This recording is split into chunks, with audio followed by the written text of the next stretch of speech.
Assalamualaikum warahmatullahi wabarakatuh. Selamat pagi Bapak Ibu tutor dan teman-teman sekalian. Nama saya Neng Imas Oktoviani dengan NIM nomor induk mahasiswa 0546985565. Hari ini saya akan mempresentasikan hasil dari tugas praktik 1 mata kuliah pemrograman berbasis desktop, yaitu sebuah program Japa yang saya beri nama SI Restoran. Tujuan utama dari proyek ini adalah untuk mensimulasikan sistem pemesanan sederhana di sebuah restoran, mulai dari penampilan menu, menerima pesanan, hingga menghitung total biaya dan mencetak struktur pembayaran. Lanjut saja ke presentasinya. Ruang lingkup dari aplikasi ini sesuai dengan arahan tugas mencangkup 4 fungsi utama, yaitu input menu. Program harus memiliki data menu, makanan, dan minuman. Dalam proyek ini, data disimpan menggunakan array. Lalu pemesanan. Program harus bisa menerima input pesanan dari pengguna yang dalam implementasi ini menggunakan ID menu untuk memudahkan input. Selanjutnya, perhitungan biaya. Ini adalah inti dari program. Program harus bisa menghitung total harga, lalu menambahkan pajak 10% dan biaya pelayanan 20.000. Logika bisnis. Di sini ada diskon dan promo. Program juga harus menerapkan struktur keputusan untuk memberikan diskon 10% jika total pesanan melebihi Rp100.000 dan promo beli 1 gratis 1 minuman jika total pesanan melebihi Rp50.000. Cetak struk. Terakhir, semua hasil perhitungan itu ditampilkan dalam format struk yang jelas. Secara arsitektur, program ini dibagi menjadi 2 file Japa yang berada dalam satu package bernama SI Restoran. File pertama adalah menu Japa. Bisa dibilang ini adalah cetakan atau blueprint menu Japa ya di sini. Cetakan atau blueprint data. Kelas ini sangat sederhana. Tugasnya hanya untuk menyimpan data setiap item menu. Atribut ada 4. ID atau integer, nama, string, harga menggunakan integer, dan kategori menggunakan string. Kelas ini memiliki satu konstruktor untuk menerima keempat data tersebut saat objek menu dibuat. File kedua adalah main Japa. Ini adalah otak atau mesin utama dari aplikasi. Semua logika proses ada di sini. Saya membaginya menjadi beberapa metode statis untuk menjaga kerapihan kode. Lalu inisiasi menu untuk memasukkan data 8 menu ke dalam array. Tampilan menu. Di sini ada daftar menu, tampilan menu untuk mencetak daftar menu ke layar dan mencari menu. Fungsi penting untuk mencari data menu array berdasarkan ID-nya. Lalu hitungan atau cetak.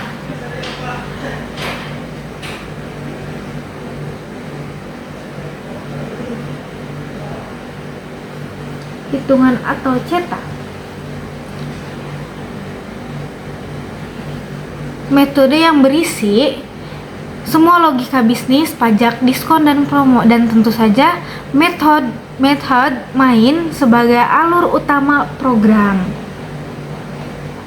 Selanjutnya, pertama, di paling atas kelas main,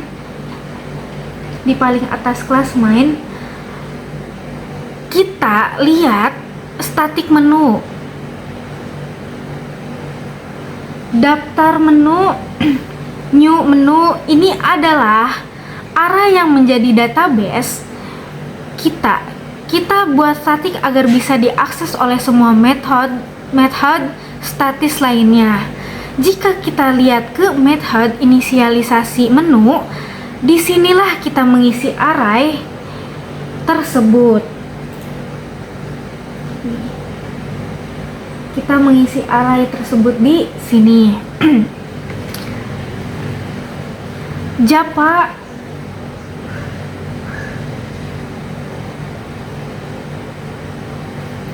Japa menu, new menu nasi padang, makanan yang seperti ini nih.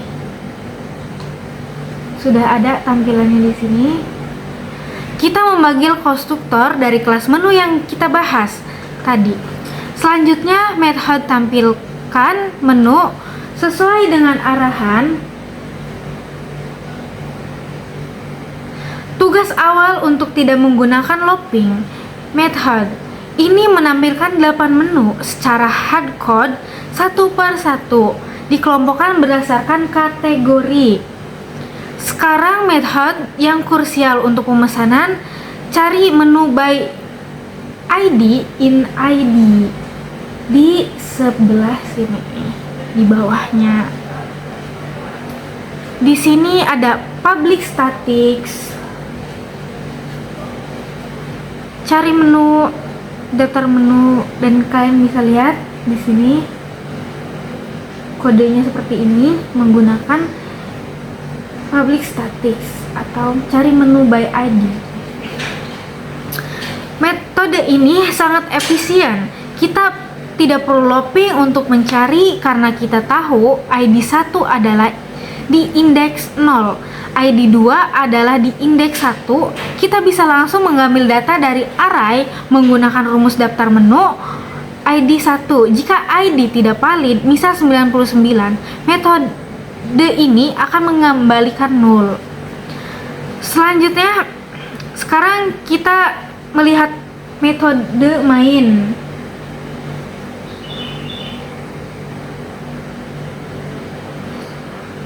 Di dalam metode main, saya menambahkan will true loop, will to loop.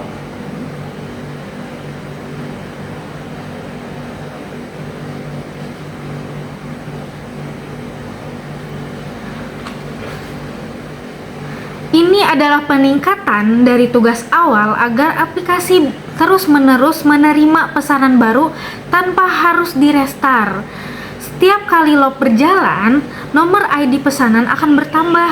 Lalu program akan meminta penggunaan memasukkan 4 item pesanan satu persatu. Anda bisa melihat di sini pesanan wajibnya seperti ini. Kita menggunakan kode-kode seperti ini. Sama pesanan 2 juga.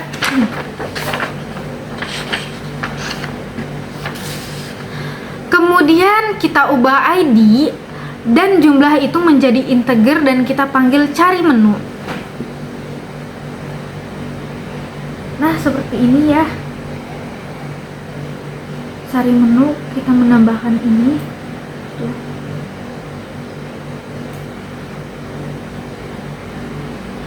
Ini semua dibungkus dalam TreeCatch untuk menangani jika pengguna salah memasukkan format, misalnya 1 sama dengan 2 agar program tidak crash. Selanjutnya, setelah 4 input didapat, kita panggil hitung dan cetak struk. Ini adalah jantung dari logika bisnis. Pertama, kita hit in subtotal. Ini murni total harga semua item yang dipesan. Contohnya T1 tambah T2 tambah T3 tambah T4. Kedua, kita hitung double pajak, subtotalnya adalah 0,10. Ketiga, kita siapkan in biaya pemelayaran sebesar 20.000. Di sini juga kita, nah yang ini ya, yang tadi saya sebutkan. Sekarang kita masuk ke struktur keputusan. Dan ini program mengecek jika subtotal di atas 100.000, variabel diskon akan diisi, lalu program pengecekan lagi jika subtotal di atas 50.000, program akan mencari item minuman pertama yang valid dari pesanan 1 sampai 4 menggunakan if, else, if untuk menentukan nama promo bogonya. Terakhir kita hitung total bayar double, total bayar subtotal plus pajak dan plus pelayanan diskon. Dan semua variabel ini, subtotal pajak, biaya pelayanan, diskon, total bayar, dicetak ke layar menggunakan string format agar ditampilkan rapi dan lurus. Seperti ini. Nah, seperti ini ya. Tidak perlu saya jelaskan lagi karena sudah dijelaskan. Baik, setelah menjelaskan kode, mari kita lakukan demo programan secara langsung. Aku coba ke pesanan. Aku misal mau nasi padangnya sama dengan 1, tambah sate ayamnya 2 sama dengan 1, minumnya 8 sama dengan 1, sama 5 sama dengan 1. Dan ini hasilnya. Struk pembayaran sudah ditotalkan. Nasi padang QTY nya beli 1, harganya 25.000. Sate ayam beli 1, harganya 20.000. Es jeruk harga satuannya 10.000. Es teh manis harga satuannya 5.000. Subtotal belanja aku adalah 60.000. Pajak 6.000 dan biaya pelayanan 20.000. Total pembayaran keseluruhannya adalah 86.000. Dan di sini ada promo beli 1 gratis 1 dan saya mendapatkan gratis 1 es jeruk.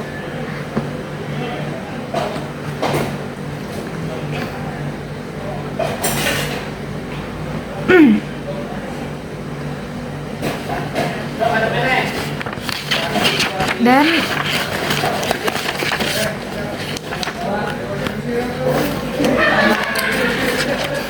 sebagai kesimpulan, aplikasi kasir SI restoran ini telah berhasil dibuat sesuai dengan spesifikasi tugas.